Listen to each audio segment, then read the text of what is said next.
Hermanos, buenos días. Los saludo en el nombre del Señor Jesús. Vamos a abrir la escritura en el libro de los Hechos, capítulo 6. En un momento vamos a leer la parte que nos toca estudiar ahora del libro de los Hechos, Hechos 6. Vamos a leer desde el versículo 8 al 15. Yo quería resaltar algo de la lectura bíblica que hemos tenido esta mañana, que estaba en el capítulo 13 de Génesis, una parte donde nosotros podemos ver las reacciones de dos creyentes, ¿no? La escritura dice que Lot era creyente, Lot el justo, dice, y la actitud que tuvo Abraham también allí. Cuando ellos iban a dividir, miren, estamos viendo en 8:6, ¿no? Pero cuando iban a separarse ellos y estaban delante de la tierra, dice la escritura en el versículo 10, y alzó Lot sus ojos. ¿No? Él tuvo ahí la iniciativa de levantar su mirada, ¿no? Pero con Abraham no fue así. La escritura dice en el versículo 14, dice, y Jehová dijo a Abraham, después que Lot se apartó de él, alza ahora tus ojos. Entonces hay una diferencia entre un creyente que pues actúa conforme o no actúa no conforme a lo que la palabra, a lo que Dios dice por medio de su palabra. Es un creyente Lot y le fue mal. Y otra cosa distinta es esperar la orden de Dios aún para levantar nuestra mirada. Y precisamente nosotros la semana pasada estuvimos hablando acerca de Esteban, las características de Esteban. Era él pues un hombre, dice la escritura, de buen testimonio. Era también un hombre que estaba lleno de fe, dice, ¿no? Era un hombre de sabiduría, lleno del Espíritu Santo. Era alguien que sobrepasaba a los otros 7 hermanos que se distinguían allí en la iglesia primitiva. Y en esta oportunidad nosotros vamos a leer desde el versículo 8 hasta el versículo 15, cuando vamos a ver aquí en la palabra del Señor también el ejemplo bueno de Esteban, pero también vamos a ver con mucha tristeza las calumnias que fueron levantadas contra Esteban por aquellos que también profesaban el nombre de Jehová, el Dios vivo, ¿no? Ellos eran religiosos también. Entonces vamos a leer la escritura en Hechos capítulo 6, versículos del 8 al 15. La palabra del Señor dice, y Esteban, lleno de gracia y de poder, hacía grandes prodigios y señales entre el pueblo. Entonces se levantaron unos de la sinagoga llamada de los libertos y de los de Cirene, de Alejandría, de Cilicia y de Asia, disputando con Esteban. Pero no podían resistir la sabiduría y al espíritu con que hablaba.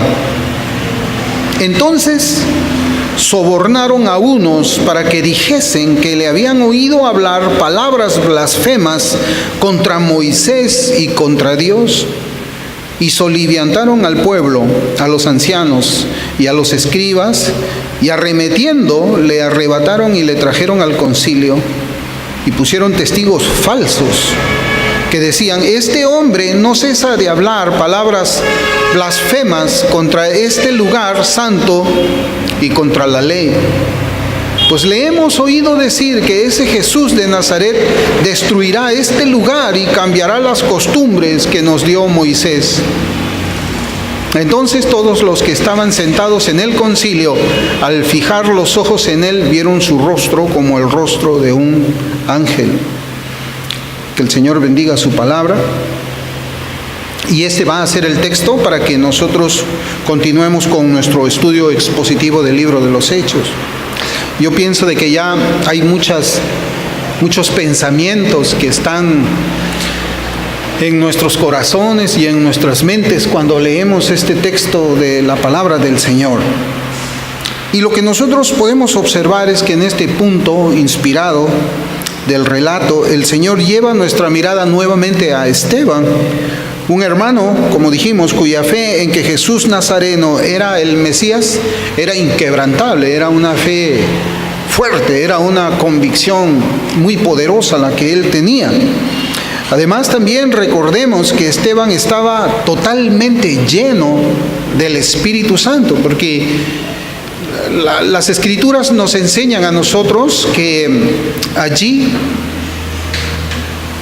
habían escogido a 7 hermanos que debían de ser llenos del Espíritu Santo, pero cuando habla de Esteban, nuevamente menciona la Escritura que él de esos 7 estaba lleno del Espíritu.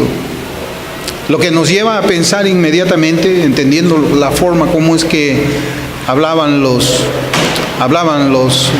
judíos, ¿no? La forma de hablar en ese tiempo era que él era doblemente lleno del Espíritu Santo, o estaba lleno del Espíritu Santo al tope, o completamente controlado por el Espíritu Santo.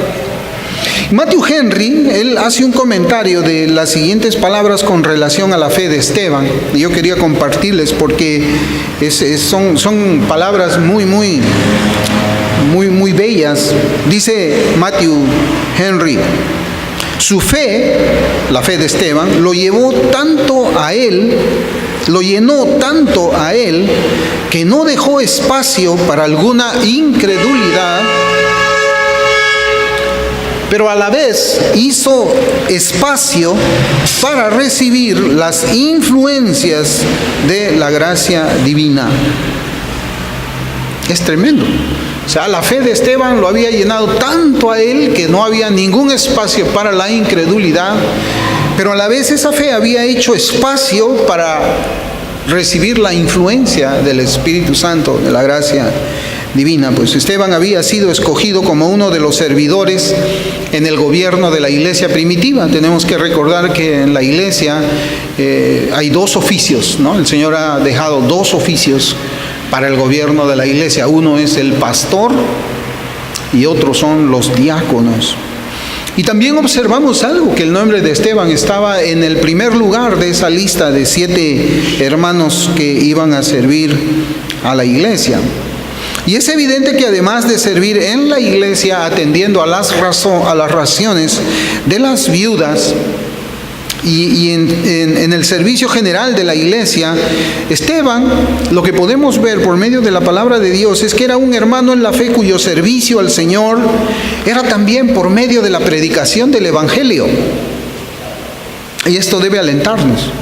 No solamente él, aunque había sido escogido para atender esas raciones de las viudas, para que haya una equidad en la distribución para las necesidades también de los hermanos en esa iglesia primitiva, nosotros vemos de que Esteban también predicaba la palabra del Señor, y él lo hacía de una manera pública, y lo hacía en el poder del Espíritu Santo, lo hacía con la sabiduría que el Espíritu Santo también daba. Él predicaba las buenas nuevas de salvación por medio del arrepentimiento de los pecados y la fe en Jesucristo, el Evangelio.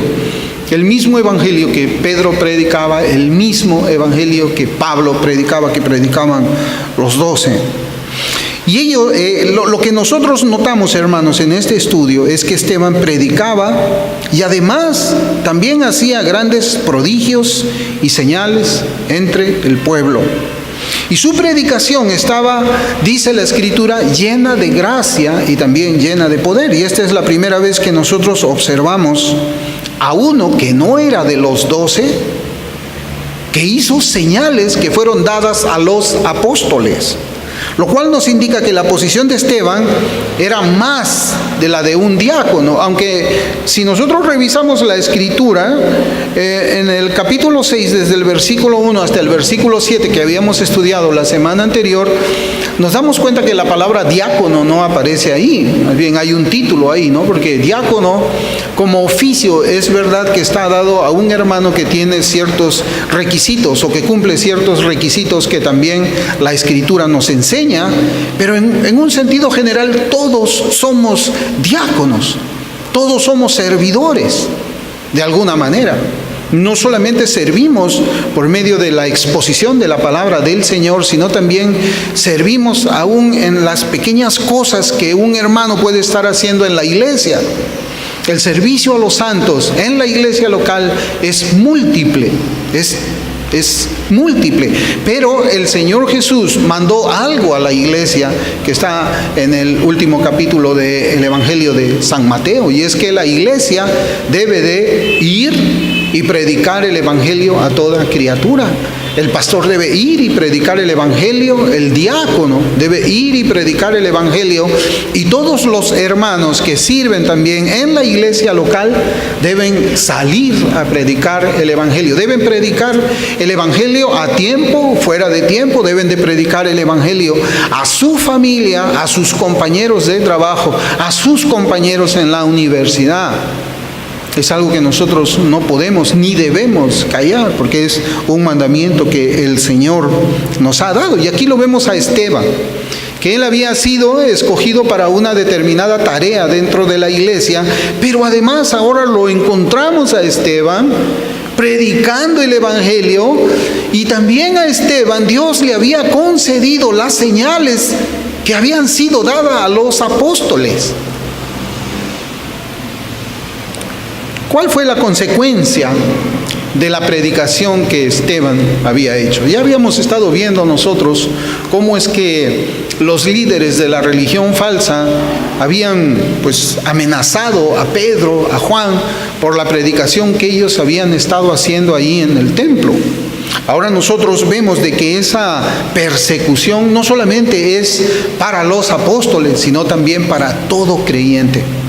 No solamente para las cabezas de la iglesia, aunque sabemos de que el diablo siempre apunta a la cabeza, porque la Escritura dice que herirá al pastor y las ovejas se dispersarán, sino que el diablo también apunta a la iglesia. Apunta a todo creyente, apunta a todo hermano que quiera obedecer a Dios en su vida. Obediencia tanto para santificación como en la obediencia en todos los deberes que envuelven la vida cristiana. Uno de estos es la predicación de la palabra. Nos encontramos ahora con Esteban, obedeciendo al Señor, predicando él el Evangelio, e inmediatamente se levanta la oposición. Y se levanta de la misma manera como se levantó contra el Señor. Se levanta de la misma forma como se levantó contra los apóstoles. Hermanos, el diablo siempre tiene a los suyos. El diablo siempre tiene a los que están bajo su control. ¿Para qué? Para utilizarlos como instrumentos para tratar de detener el avance del Evangelio, para tratar de callar la verdad en los púlpitos. Es eso lo que la Escritura nos enseña. Y tristemente, este pasaje nos corrobora a nosotros las actitudes de aquellos quienes profesan el nombre del Dios vivo. Porque estos que se habían levantado, ellos decían, linaje de Abraham somos.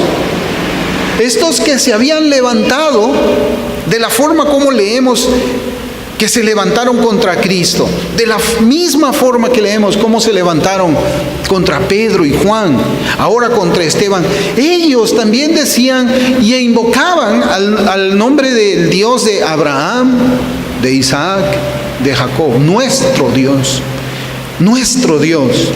Jehová de los ejércitos, nuestro Dios. Nosotros somos los hijos de ese Dios. Estos hombres no eran hijos en ninguna manera, porque aunque ellos profesaban el nombre del Dios vivo, usan los métodos del diablo para atacar a aquellos quienes tienen buen testimonio y además son instrumentos en las manos del Señor. Tristemente, nosotros corroboramos que cuando los argumentos no son suficientes para rebatir la verdad predicada, los hombres impíos recurren a estrategias satánicas para acabar con aquel que habla con verdad. En este caso, Esteban, es el turno de Esteban. En su tiempo fue el turno de Cristo. En su tiempo fue el turno de los apóstoles, y ahora es el turno de Esteban. El final de Esteban ya lo sabemos. Él terminó siendo el primer mártir de la iglesia cristiana y su vida y ministerio sirve a cada uno de nosotros como un ejemplo a seguir. Ya hemos visto la semana pasada, Él es un ejemplo para nosotros en cuanto a la llenura del Espíritu Santo. Y hemos visto que todo aquel que le pida al Padre el Espíritu Santo, Él lo concede cuando uno lo pide de corazón. ¿Quiénes fueron los que se opusieron a la predicación del Evangelio? Ya lo hemos visto, la Escritura nos enseña en el versículo 9, cuando dice: entonces se levantaron unos de la sinagoga llamada de los libertos y de los de Cirene, de Alejandría, de Cilicia y de Asia, disputando con Esteban. Nosotros debemos recordar primeramente que a las congregaciones cristianas que conformaron lo que era la iglesia primitiva, a esas congregaciones se les conoció también con el nombre de sinagogas. En la epístola a Santiago nosotros vemos que en los textos originales se usa la palabra sinagoga para la iglesia del Señor. Porque de alguna forma la iglesia primitiva lo que había hecho, había adoptado las costumbres de una sinagoga, había adoptado, hermanos, también lo que era el gobierno dentro de una sinagoga. Eso es lo que nosotros observamos. Las sinagogas tuvieron su origen en el tiempo en que los judíos fueron exiliados de su tierra y también por causa de la destrucción del templo de Salomón. Allí es donde nosotros vemos por la Escritura misma y por la historia que comienzan a formarse sinagogas.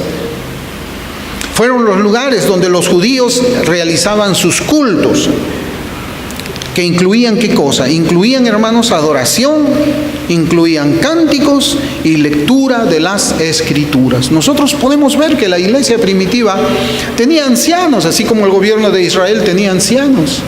Tenía un lugar de reunión, así como ellos también tenían un lugar de reunión. Y nuestro versículo nos dice que se levantaron algunos miembros de las sinagogas. Aquí ya vemos que se trata de distintas sinagogas, diferentes sinagogas. De los libertos, de los de Cirene, de los de Alejandría, de los de Cilicia y de los de Asia. De 5 lugares, de 5 sinagogas, vemos que se estaban levantando en contra de la predicación que hacía Esteban. Todos ellos, como nosotros vemos, eran judíos extranjeros, es decir, no eran residentes de Israel. Y la palabra que nosotros vemos acá que nos llama mucho la atención es disputaron. Es decir, ellos estaban debatiendo públicamente con Esteban. Lo que nos hace pensar que hubo en aquellos días algunos judíos extranjeros que habían abrazado la fe en Cristo, mientras que otros estaban oponiendo a la fe que era predicada por los apóstoles y también por la iglesia. Vemos a Esteban ahora predicando de esa manera. Fueron pues 5 sinagogas judías, de judíos extranjeros, allí en Jerusalén. En el versículo 10 nos dice: pero no podían resistir a la sabiduría y al espíritu con que hablaba Esteban. O sea, estos judíos extranjeros, ellos no eran hombres desconocedores de las Escrituras del Antiguo Testamento, porque dentro de las sinagogas había un espacio donde era expuesta la palabra de Dios. Se abría un rollo de las Escrituras, se leía y alguien se sentaba en la cátedra de Moisés y comenzaba a hacer la explicación. El judío era un hombre muy conocedor de las Escrituras. Fíjense, ellos llegaban a conocer tanto las Escrituras que las Escrituras de ellos no estaban divididas en capítulos y en versículos como nosotros las tenemos. Esa división que encontramos ahora en el Antiguo y en el Nuevo Testamento, cuando abrimos un libro, cuando abrimos una carta, vemos que hay una distribución que estaba en capítulos y esos capítulos a su vez tienen distribución en versículos. Ellos no tenían así. En el tiempo del Señor ellos no tenían así. Ellos conocían tanto la Escritura que cuando se sacaba un rollo y se leía, ellos ya sabían de quién era el profeta de quien se estaba leyendo, en dónde estaba esa Escritura, porque desde la niñez ellos eran entrenados en la palabra del Señor. A los 12 años de edad, un niño judío conocía ya el Pentateuco y se lo conocía de memoria. Algo que tal vez nosotros no podemos hacer ni siquiera con un solo libro de la Escritura, pero es que ellos eran así. Lo que les quiero decir es que Esteban estaba disputando no con cualquier persona, no con cualquier judío. Él estaba disputando con hombres que conocían en su cabeza la Escritura, pero no la tenían en el corazón. Era un conocimiento intelectual de la Biblia, pero no tenían ellos un conocimiento espiritual. Por eso es que nosotros vemos en los discursos que hace Pedro, por ejemplo, y también vamos a ver el discurso de Esteban con la ayuda de Dios la próxima semana. Ellos tratan la Escritura e interpretan la Escritura y aplican la Escritura a Cristo como el Mesías. Y eso no era una obra humana, sino era una obra espiritual. Era el Espíritu Santo quien le estaba poniendo a cada uno de ellos las palabras primeramente en la mente y después en sus bocas, de tal forma de que era el Espíritu Santo en un tiempo en que no había canon del Nuevo Testamento, quien controlaba cada palabra que salía de la boca de los hermanos que predicaban el Evangelio. El Espíritu Santo controlaba las palabras que salían de la boca de Pedro cuando Pedro predicaba, y el Espíritu Santo también controlaba la mente y las palabras, la boca de Esteban cuando Esteban estaba predicando, y controlaba también el pensamiento y la boca de Esteban cuando él disputaba con estos hombres que eran conocedores también de las Escrituras. Por eso es que nosotros podemos ver en estas palabras del versículo 10 una diferencia entre un debate intelectual que normalmente nosotros podemos ver en las congregaciones, así como en muchos medios del internet. Y es diferente en el sentido en que las palabras nos lo enseñan. La Escritura dice, pero no podían resistir la sabiduría y al Espíritu. Están juntos. La sabiduría y al Espíritu Santo que estaba ministrando esa sabiduría. Por eso les digo, no era un debate así intelectual donde, pues, no sé, a veces yo comparo esos debates que veo de personas que conocen, sí, la teología. No sé si alguna vez ustedes han visto cómo se pelean dos carneros. ¿Nunca han visto cómo se pelean dos? Uno se pone para un lado, el otro se pone para el otro lado y comienzan a correr uno contra el otro y ¡pum!, se golpean la cabeza. Esos son debates de cabeza nada más. A ver quién tiene la cabeza que resiste más. Pero el caso de Esteban era diferente. Él hablaba con el corazón, él hablaba sabiduría que venía del Espíritu Santo. Y eso es lo que nosotros tenemos que ver aquí. Por eso es que ellos no podían contra lo que Esteban estaba predicando, lo que Esteban estaba también replicando ante las objeciones de ellos. Estaba completamente controlado por el Espíritu. Era una sabiduría espiritual, era una sabiduría de lo alto. El Espíritu por el que hablaba era el Espíritu Santo y su poder era irresistible. Eso es lo que nos dice la Escritura. Bueno, ¿cuál fue la consecuencia, pues, de una predicación fiel de la Escritura? ¿Cuál es la consecuencia de una predicación espiritual de la Escritura? ¿Cuál es la consecuencia de una predicación con sabiduría de lo alto? Bueno, esa predicación hizo que sus opositores recurran al pecado. Eso es lo que a nosotros nos debe llamar la atención, hermanos. Ellos recurrieron al pecado. Ellos hicieron alianza con mentirosos para difundir mentiras entre el pueblo y provocar al pueblo a la violencia contra Esteban. Y esto es algo que debe espantarnos. Debe espantarnos. Es algo que nosotros nunca, hermanos, nunca deberíamos hacer. Nunca, jamás. ¿Por qué? Porque las escrituras de ellos Las escrituras de estos hombres, de esa sinagoga de los libertos, de la sinagoga de Cirene, de la sinagoga de Alejandría, de la sinagoga de Cilicia, de la sinagoga de Asia, dice también igual que nuestras escrituras del Antiguo Testamento. Éxodo 20:16, nuestra escritura y la escritura de ellos dice: no hablarás contra tu prójimo falso testimonio. Así decía la escritura de ellos, así dice nuestra escritura. No hablarás contra tu prójimo falso testimonio.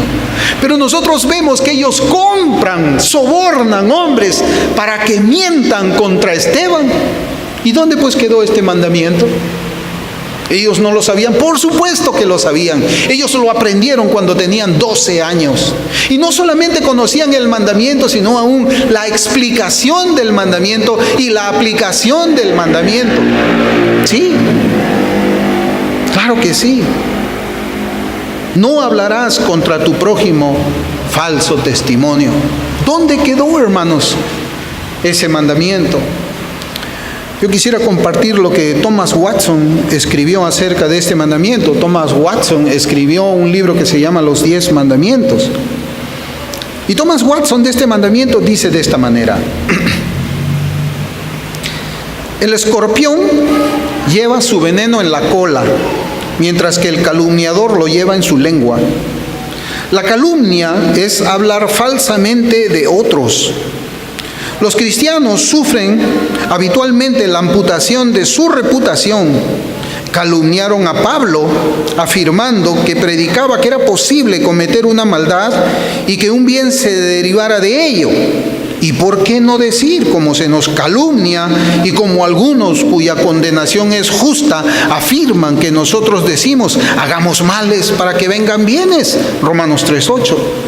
El renombre suele destruirse por medio de la calumnia y ni siquiera la santidad misma inmuniza contra ella. La inocencia del cordero no lo protege del lobo. Cristo, el ser más inocente que jamás pisara la tierra, fue acusado de ser amigo de los pecadores. Juan el Bautista era un hombre que llevaba una vida santa y austera y, sin embargo, de él se decía: demonio tiene. Mateo 11:18. La Escritura describe la calumnia como herir con la lengua. Venid e hirámoslo de lengua. Jeremías 18:18. Fin de la cita. Y eso es algo tremendo. En el mundo, hermano, esto es vergonzoso. ¿Quién en el mundo quiere juntarse con alguien así? ¿Quién en el mundo quiere ser amigo de un calumniador? ¿Quién en el mundo tendría amistad y saldría al cine con alguien que es calumniador? Hermano, eso es vergonzoso. ¿Quién? ¿Y en la religión? ¿Y en el cristianismo? ¿Vamos a ser amigos de aquellos que calumnian?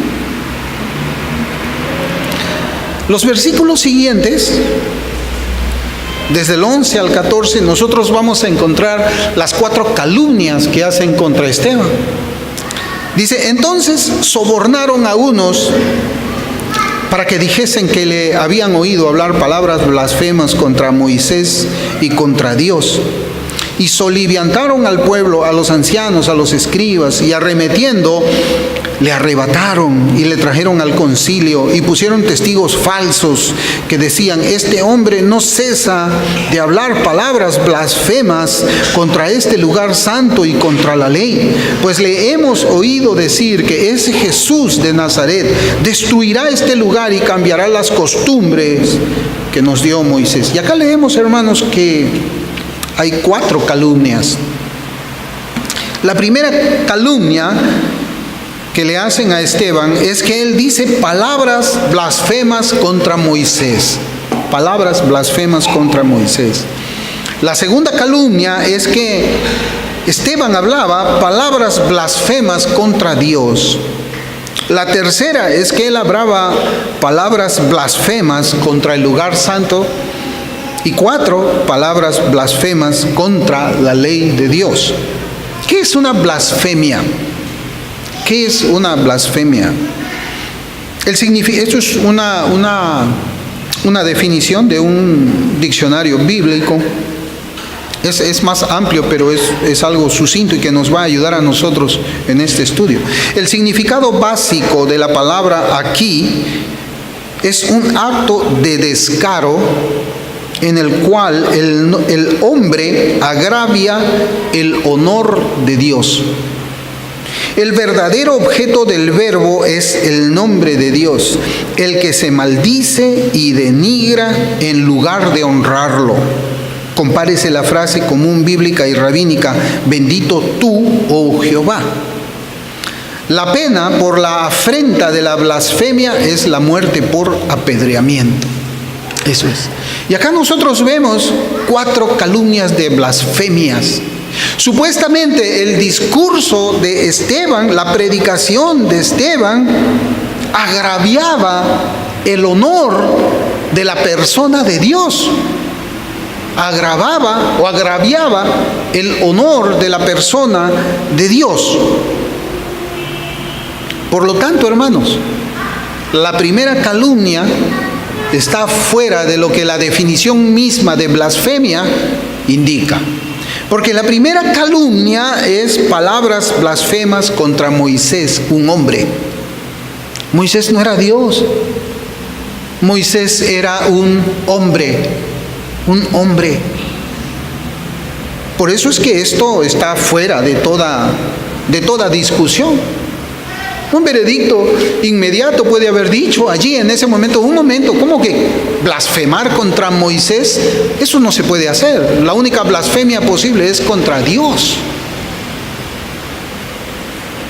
Entonces la blasfemia contra Moisés era un invento de parte de los que deseaban la muerte de Esteban.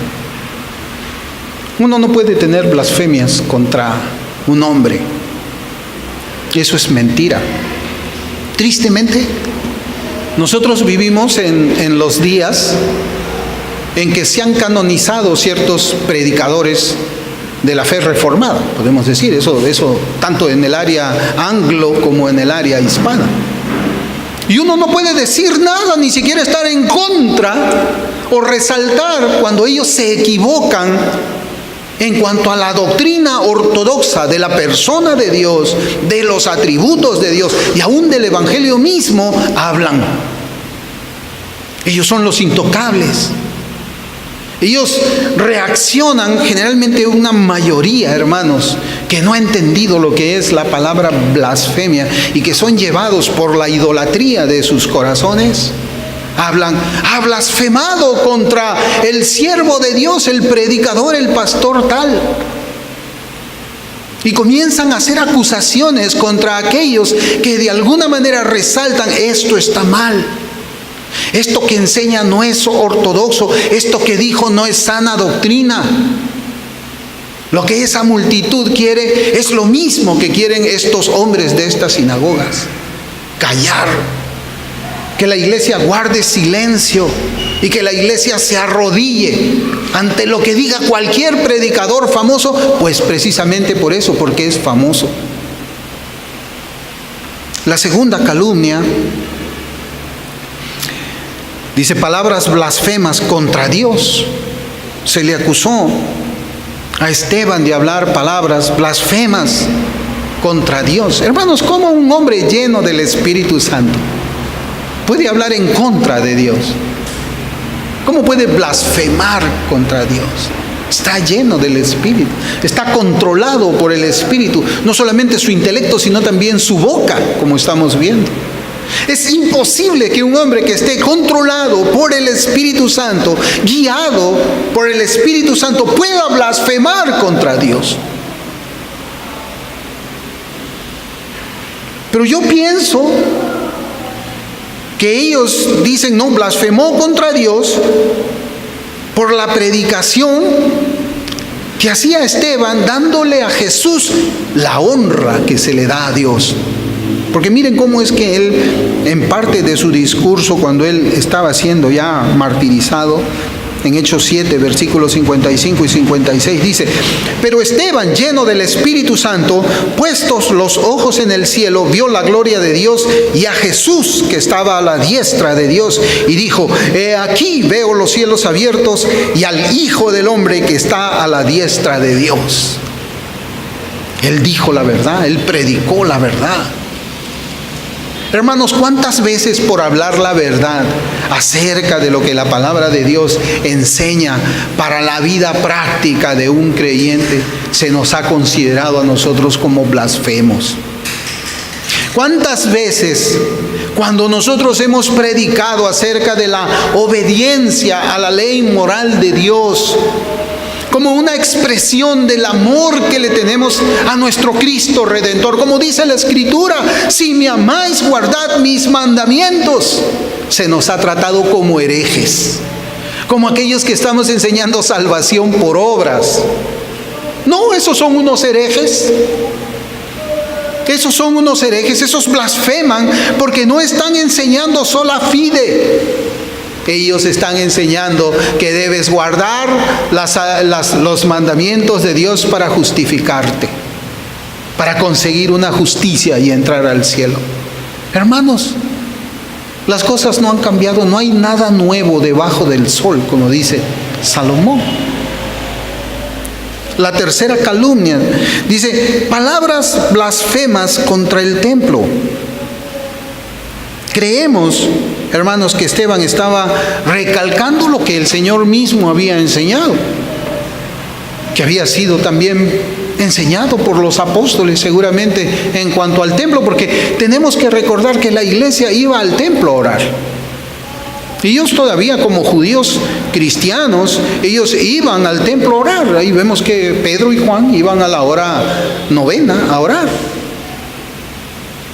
El Señor dijo en Mateo 24, 1 y 2, la Escritura dice: cuando Jesús salió del templo y se iba, se acercaron sus discípulos para mostrarles los edificios del templo. Respondiendo, Él les dijo: ¿veis todo esto? De cierto os digo que no quedará aquí piedra sobre piedra que no sea derribada. El Señor Jesús, en su calidad de profeta, estaba diciendo lo que iba a suceder con ese templo. Y ciertamente que ocurrió en el año 70 después de Cristo. Nosotros tenemos la palabra profética más segura, hermanos. Tenemos la palabra profética más segura. Y no necesitamos recurrir a visiones, no necesitamos nosotros recurrir a sueños, absolutamente no. Tenemos la palabra profética más segura. Y la Escritura nos enseña, por ejemplo, cuáles son las características de un verdadero creyente.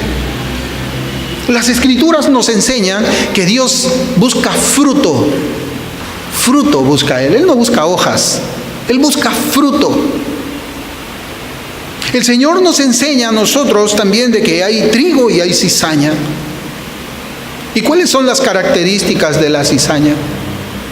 Y la profecía dice de que aquellos que no tienen fruto de arrepentimiento, fruto de justicia, ¿dónde terminarán? ¿Y por qué cuando nosotros predicamos las profecías del Señor se enojan? ¿Por qué tenemos algunos que dicen: wow, este hombre ya está mandando al infierno a las personas? ¿Nosotros mandamos al infierno a las personas? ¿O es Cristo quien manda a las personas al infierno? ¿Acaso el Señor no predicó más del infierno que del cielo? ¿Acaso el Señor Jesús en su palabra no nos dice quiénes son los que heredarán y quiénes son los que no heredarán el cielo? Entonces, ¿por qué se nos acusa a nosotros cuando leemos la Escritura y aplicamos a la vida diaria la Escritura, que somos nosotros quienes estamos haciendo o tomándonos el papel de profetas o la autoridad de Dios? Eso no, hermanos. Simplemente nosotros, así como Esteban estaba recordando las palabras del Señor en cuanto a la destrucción del templo, nosotros también recordamos las palabras del Señor en cuanto a la destrucción de las almas. ¿Quiénes son los que van a ser destruidos? La cuarta calumnia que se hace contra Esteban es palabras blasfemas contra la ley de Dios. Hermanos, la predicación misma del Evangelio afirma, ¿qué cosa? Que por las obras de la ley nadie será justificado. Eso es lo que dice la Escritura. Y nosotros también lo creemos así. Pero una predicación de esta manera ofendía a los judíos. Porque los judíos creían que observando la ley de Moisés, ellos podían ser justificados, aunque nunca la Escritura en el Antiguo Testamento enseña eso. Nunca enseña la justificación por medio de la obediencia, jamás. En el Antiguo Testamento nosotros podemos encontrar ahí la salvación que es por gracia, por medio de la fe.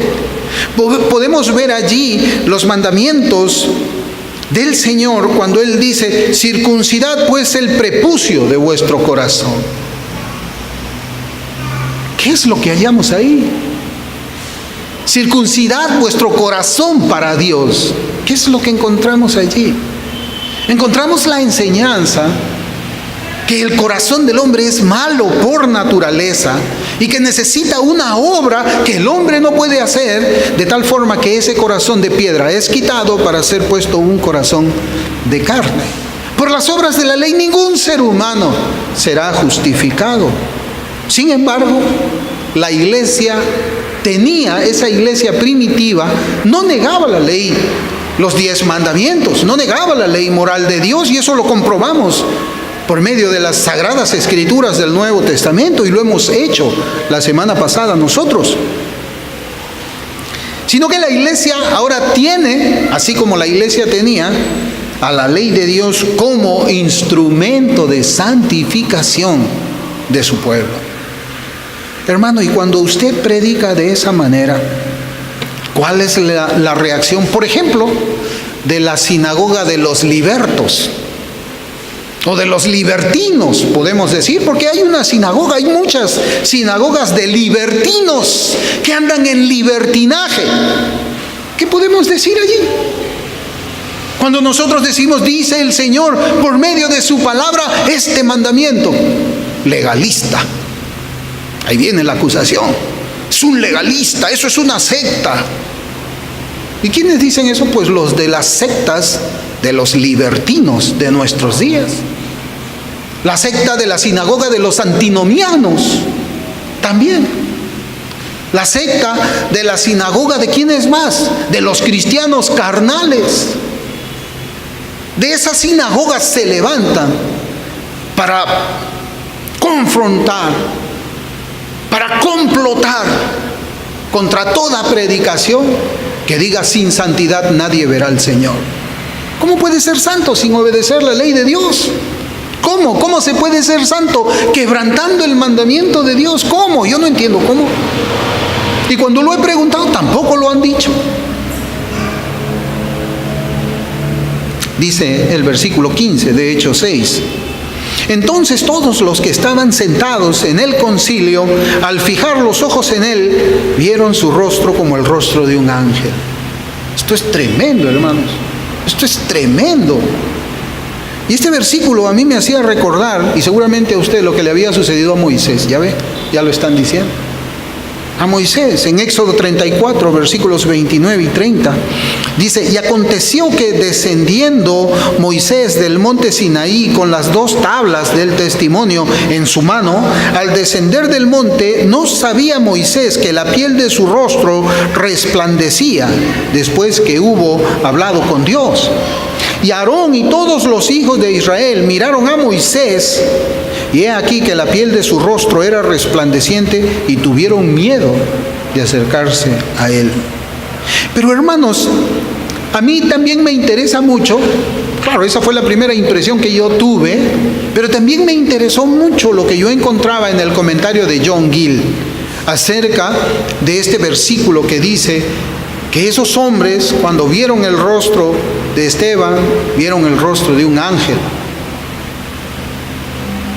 John Gill comenta: había tal calma y serenidad en su rostro que mostraba su inocencia. e inconsciencia de culpa, y tal belleza y gloria sobre su rostro, que él parecía amoroso y amigable como los ángeles de Dios cuando se aparecían a los hombres. Así es como lo vieron, yo creo que así es como lo vieron a Esteban, un hombre con serenidad en su rostro. ¿Ustedes creen que Esteban no sabía que lo iban a matar? ¿Ustedes creen que cuando él escuchaba esas palabras, este hombre habla blasfemias, este hombre habla blasfemias? El Señor Jesús, ¿cómo fue condenado? ¿No fue también por blasfemia? Cuando le preguntaron, dinos ahora si tú eres el Cristo. Y el Señor se reconoce, se revela como el Cristo. No es que el sumo sacerdote se rompió y este hombre ha hablado blasfemia. ¿Qué más pruebas necesitamos? Por supuesto que él, cuando estaba escuchando esos cargos, esas imputaciones de esos hombres a quienes habían sobornado, ¿qué les habrían ofrecido? Porque para sobornar a alguien no necesitas darle dinero. Le puedes dar también una cosa, le puedes dar algo de alguna manera, de tal manera que él está sobornado, él está supeditado a ti. Sí, uno no soborna con dinero.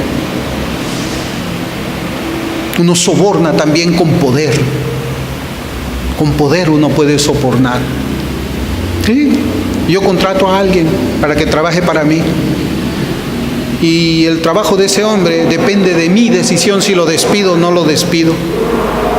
Y yo puedo hacer de que ese hombre a quien yo he contratado hable algo en contra de alguien o a mi favor. Eso es sobornar también, no le doy dinero, pero lo que yo sí le estoy dando, ¿qué cosa es? Una amenaza de que le va a ir mal. Por supuesto que Esteban sabía. Sí, él sabía lo que le estaba esperando, pero él tenía su rostro como un ángel. A pesar que él sabía que la pena de muerte estaba muy cercana, él tenía paz en su rostro. Su rostro demostraba calma, demostraba inocencia, demostraba amor hacia sus acusadores. Él se mostraba todavía como un ángel amigo delante de sus acusadores, de aquellos mentirosos. Hermanos, hay mucho que aprender de Esteban. Y este pasaje pues nos enseña a nosotros la forma en que Satanás levanta a los suyos para atacar a los ministros que predican fielmente la palabra de Dios, quienes enseñan las demandas de la salvación, porque no solamente hablamos de un evangelio que salva por medio de una decisión. Haz tu oración y ya está. Es más rápido que un Alka-Seltzer. Es más rápido que una sal de Andrews. Es más rápida que una hamburguesa del McDonald's. Tampoco creemos que el evangelio simplemente significa aprender doctrinas o regeneración doctrinal. No creemos eso. El evangelio es un estilo de vida que caracteriza a aquel que ha sido salvado por el Señor por vivir una vida santa, por vivir una vida justa, por vivir una vida recta, por vivir una vida de obediencia, por una sumisión total al señorío de Cristo. Eso es lo que enseña el evangelio. Y hemos visto, hermanos, por la historia y en nuestros días, cómo es que el enemigo, el diablo, Satanás, se levanta contra todo aquel que predique de esa manera, contra todo aquel que se separe de aquellos que no predican de esa forma, contra todo aquel que se separen de personas que tienen actitudes hipócritas, que pueden enseñar así pero que no lo viven. Satanás es muy astuto, tiene poder el diablo, hermano, y tiene a los suyos también, a quienes Satanás no necesita sobornar. Él no necesita que alguien le entregue su alma para que él se levante a actuar contra los cristianos. No, nosotros creemos que el evangelio del Señor Jesucristo tiene demandas. Es verdad, la demanda inicial es el arrepentimiento de los pecados y la fe en Cristo. Esa es la demanda inicial. Es como la semilla La semilla del Evangelio tiene que llevar arrepentimiento y tiene que llevar fe. Usted pone una semilla en buena tierra, en un buen corazón, ¿y qué cosa es lo que pasa? Crece, crece. Tiene tallo, luego tiene hojas y luego ¿qué tiene? Fruto. Fruto al 30, al 60 y al 100%. Entonces, mientras no haya fruto, no hay semilla, o hay semilla, pero no está en un corazón santo. ¿Por qué? Porque no se ve, no se observa. Lo que uno escucha de esas personas no es piadoso, no es santo, no es justo, no es recto. El Evangelio, hermanos, demanda obediencia del salvado hacia su Señor. Obediencia. Y nosotros vemos, y lo que aprendemos también, hermanos, es que la verdad de Dios es la misma ayer, hoy y por los siglos, hasta que Cristo regrese. Así que esa predicación fiel y esa vida de piadosa obediencia, ¿qué es lo que va a despertar? Así como despertó calumnias en el Antiguo Testamento, en la iglesia primitiva, también va a despertar calumnias en la iglesia de hoy día. Es la misma verdad que se predica. El diablo no va a cambiar, el diablo no va a ceder, el diablo es insistente, el diablo no descansa, el diablo está por todos lados, el diablo está escuchando también esta predicación y rechina los dientes cuando alguien dice el Evangelio demanda estas cosas del creyente. El diablo va a despertar, así como en estos días también, calumnias, para amputar, como dice Thomas Watson, la reputación de los santos. Otra de las cosas que nosotros aprendemos también es que Esteban no era uno de los 12 apóstoles. Esteban no era un pastor, no era apóstol, él no era pastor. Pero dice la Escritura que él predicó lleno del Espíritu y con poder la palabra de Dios. Y eso es algo que debe alentarnos a nosotros a buscar la llenura del Espíritu Santo, una llenura hasta el tope, dos veces llenos del Espíritu Santo como lo era Esteban. Otra enseñanza que vemos nosotros acá es que Esteban fue de mucha bendición para el pueblo de Dios y para su iglesia local. De mucha bendición para el pueblo de Dios y de mucha bendición para su iglesia local. Hermanos, ¿nosotros tenemos el mismo espíritu que Esteban o no tenemos el mismo espíritu de Esteban? Dice la Escritura, el que no tiene el espíritu de Cristo, el tal no es de él. O sea, todo el que es creyente tiene el espíritu de Dios. El verdadero creyente tiene el espíritu de Dios. Y si tenemos el Espíritu de Dios, podemos llegar a hacer las cosas como Esteban mismo las hizo. Y como les dije la semana pasada, todo depende en que nosotros anhelemos verdaderamente eso en nuestros corazones. Otra de las cosas que vemos es que vivimos pues en medio de muchos libertinos, ¿no? Esa sinagoga, la sinagoga de los libertinos.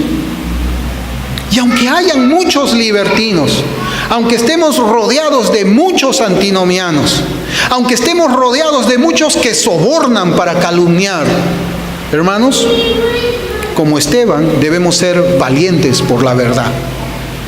Sí, ya sabemos qué es lo que nos va a pasar por predicar de esta forma, pero tenemos que hacerlo por amor del Señor Jesús, poniendo pues nuestros temores en las manos del Señor, pidiéndole a Él valor, llenura del Espíritu Santo y poder del Espíritu Santo y toda sabiduría para predicar y enseñar su palabra. Y otra enseñanza, y la última que vemos aquí nosotros, hermanos, es que no necesitamos que nuestros rostros brillen como el rostro de Moisés. No necesitamos eso. Nosotros vivimos en un tiempo mejor que el de Moisés. No necesitamos esas cosas que se veían en el Antiguo Testamento. No las necesitamos.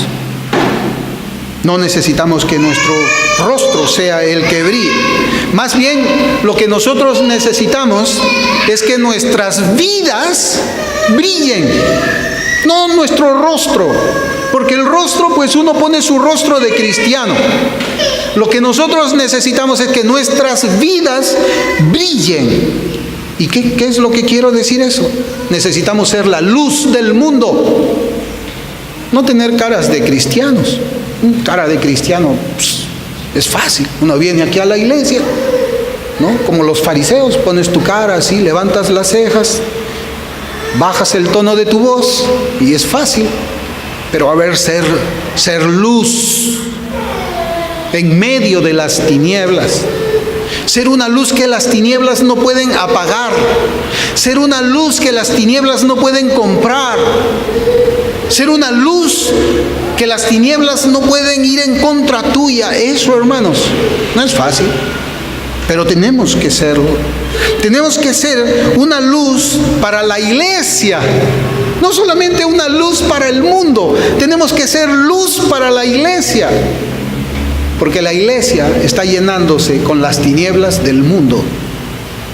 La iglesia está llenándose con las tinieblas del mundo. Y nosotros necesitamos ser luz. Nuestra predicación debe predicar luz. Eso es lo que nosotros aprendemos en esta porción de la Escritura que por la gracia del Espíritu Santo hemos leído. Vamos a orar.